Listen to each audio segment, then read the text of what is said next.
How to book a ride on Lyft. So first, go ahead and install the Lyft app if you haven't already, and make sure it's the latest version as well, or else it might not work.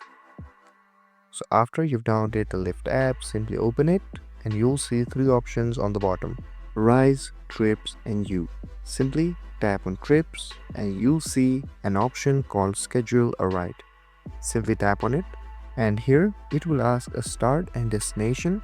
So write your location from where you want to be picked up. Write on the destination your location where you want to be dropped off. And after you've filled the proper information, you can simply tap on set destination, and here you can set your standard to standard, extra comfort, XL, black, and black SUV according to your needs. And after you're done, simply tap on select standard and it will ask how would you like to pay. So tap on your preferred preference, and it is that easy. This is how to book a ride on Lyft. If this video was helpful, don't forget to like, share, and subscribe, and hit that notification bell so you don't miss any of our videos.